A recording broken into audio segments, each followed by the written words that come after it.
And if you took a look, if you're in sales and you took a look at a week, you'd say, my gosh, I'm spending 90% of my time on the minor stuff and so little time on the major stuff in the presence of. How many hours in the presence of in my day? How many hours in the presence of during my sales week? Because the time that really counts is in the presence of.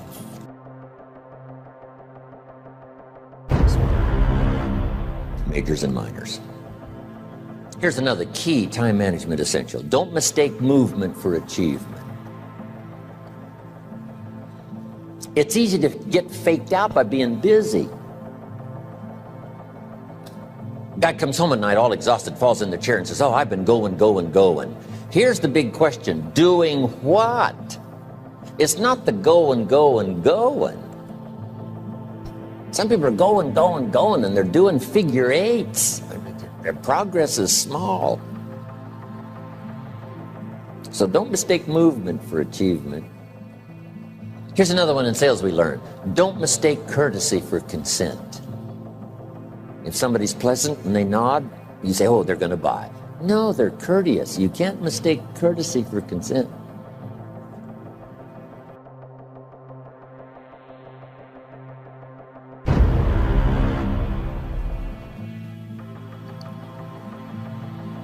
Now here's a big one, concentration. I had to learn this. All those years ago, I'm in the shower trying to compose a letter. Found it turns out to be a strange letter. So here's what I learned to do. Save the work till you get to the office. Save the work till you get to the work. Don't try to get to the office on the way to work. On the way to work, enjoy the way. In the shower, enjoy the shower. Then go to work when you get to work. I found this to be helpful. Concentration.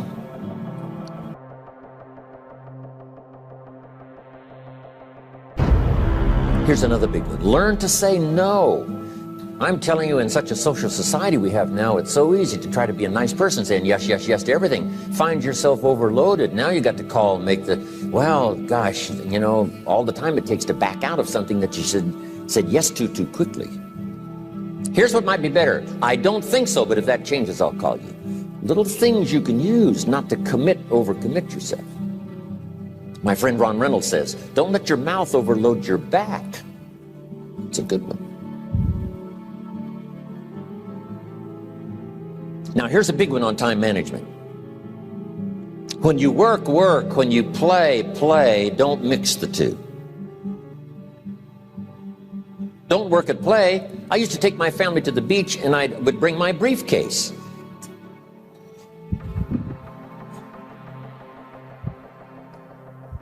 I learned not to do that.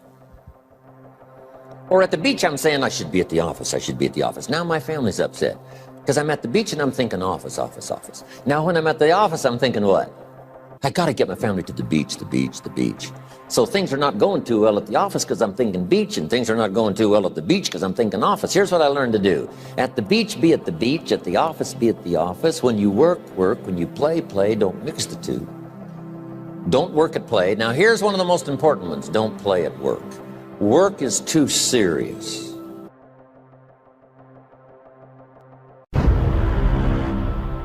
You don't want the reputation of being the office joker.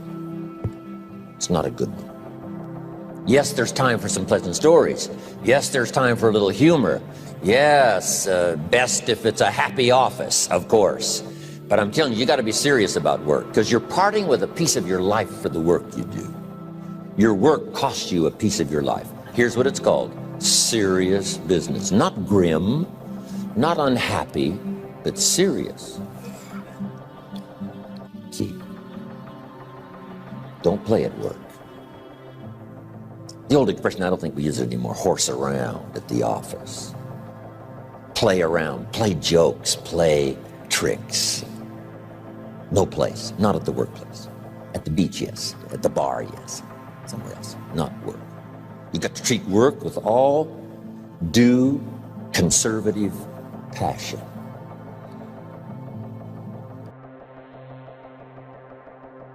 Because it's leading you to your future. Here's another key phrase, all work is good.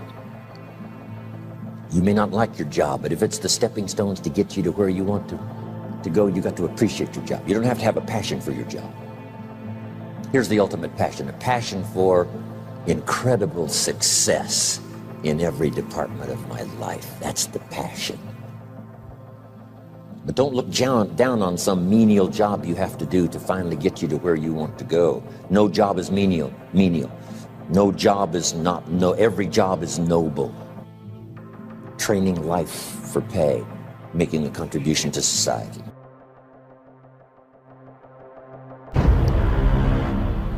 Next, analyze how you are. And if you have some weaknesses, if you doesn't seem like you can change, here's the key: get it covered. I used to keep promising myself I'd keep the books, keep the books, keep the books. Finally, I gave that up. And back then, it only took me an extra $50, $60 a month for some accountant to keep the books. I said, no, I'm going to save the $50. You can't believe what I started losing in productivity because I tried to save the $50. So the key is, a lot of the time you can stay like you are, but just make sure you get it covered. Okay. Next, beware of the telephone and all other systems of communication, especially the telephone at home and systems of communication at home. And here's one of the best lines I've got for you for the weekend. Let all communication systems serve you, but don't let them intrude.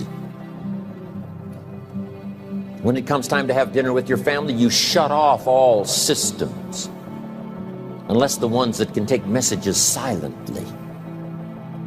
Don't let the phone ring. Don't let anybody intrude, come through the front door nor the back door, nor through the telephone or any other device. So you can't reach John and his family when he's having dinner. The President of the United States couldn't get through.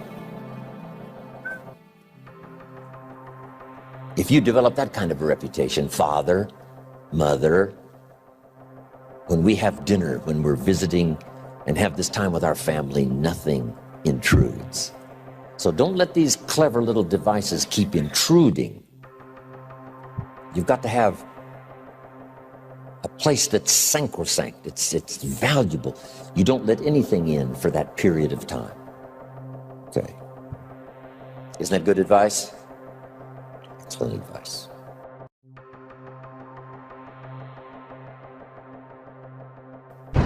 Here's the next one. Read all the books. You know, I've only got a few notes here on time management, but if you've got some particular challenges, you run a big organization, a big corporation, you've got some challenges, there's plenty of books.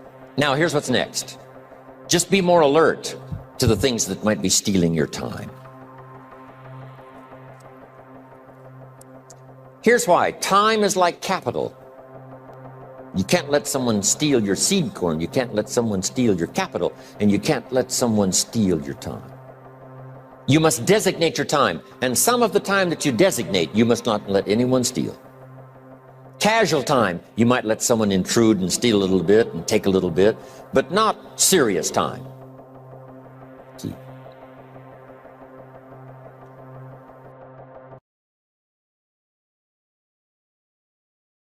Next, one of the great time management savers is to learn to ask questions up front.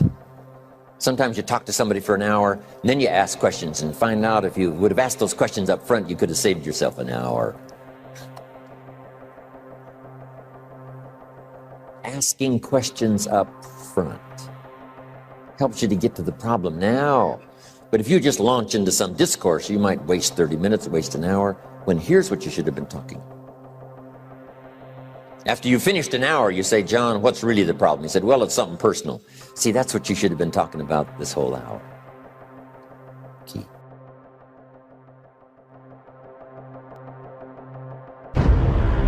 Next, learn to think on paper. And we're going to take a break. Some ways to think on paper. One, we've covered one. Solving problems. Take it out of your head and put it on paper. Another one is setting goals. Making these lists we've already started. Here's another good way to think on paper. It's a projects book. Each person you're working with and each project you're working on. Get a loose leaf binder and a tab and some pieces of paper behind the tab, and do a little continual summary of how it's going between you and that person and between you and that project. I call it a projects book. It is so useful to me. But what's going on between you and this person? When you last got together, what did you talk about? And you got a few notes there. Here's what we talked about the last time we got together. Now when you get together again, you can review that so you'll know better what to talk about. When the president gets ready to travel and he's going to meet some important people, guess what they bring him? All these briefing books. Right? The last time you were with Khrushchev, Kennedy is informed. Here's what he said and here's what you said. Kennedy said, oh, that's valuable. I need to remember that. If a person is important, it's worth a little running account. You might even have a projects book for your children. Here's what's happening between me and my child. We've talked about this and we've talked about this and we've talked about this.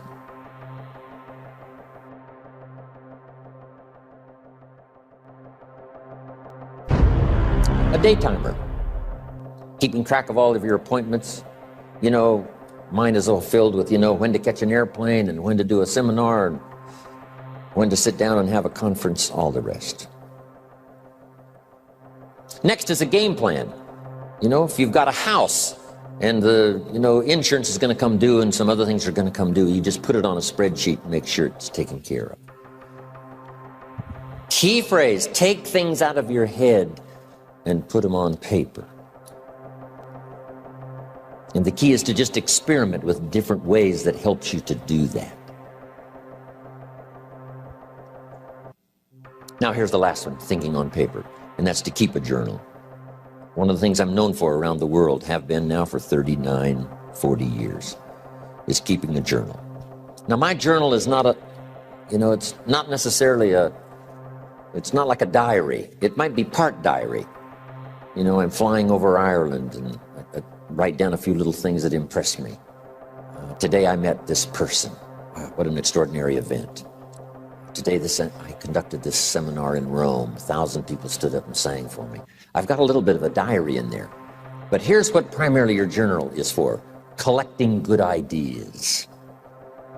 A journal is to collect good ideas on your health, good ideas for your business, good ideas for your future, good ideas for time management. Because I used to take notes on pieces of paper and torn off corners and backs of old envelopes and restaurant placemats. And I threw all this stuff in a drawer. It did not serve me well. I finally learned to get a bound copy, right? And just keep a journal, right? If I was here, I had my journal, I'd be taking notes, right? These 2 days in my journal. Now, if you're caught without your journal, you just take the notes when you get back home. You've put those notes in your journal, throw the paper away. Because we don't usually go through paper to review. But see, my journals now make up a significant part of my own library. My journals all reserved privately for my children and my grandchildren. Can you imagine what I've collected over the years? It's unbelievable.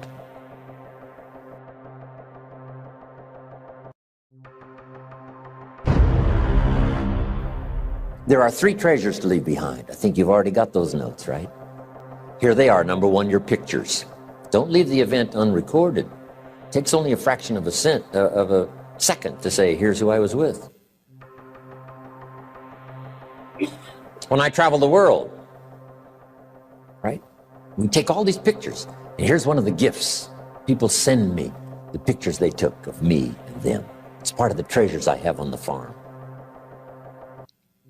Incredible. A picture's worth 1,000 words to describe the scene, the emotion, what happened. Say, wow, this was an extraordinary day for me when I met these people. Here's what they told me happened to them when they went to my seminar 10 years ago. Wow, the drama comes back if you've taken the pictures. It's one of the treasures to leave behind when you go. Remember the old photographs that we have now of, 100 years ago, 70, 80 years ago, just a few photographs? What would it be like if you had thousands of photographs of the past, of your history, your mother, your father, grandparents? So change all of that now for your children. Leave all your photographs as a record. Here's what's next to leave behind, and that's your library. The books that changed your life, the books that changed your health, the books that rescued you from oblivion, the books that you passed on to other people, they were so exciting for you, the books that made you financially independent, the books that developed your leadership, the books that gave you wisdom to ponder when things were tough, the books that got you through the winter, the books that helped you to plant in the spring and harvest in the fall.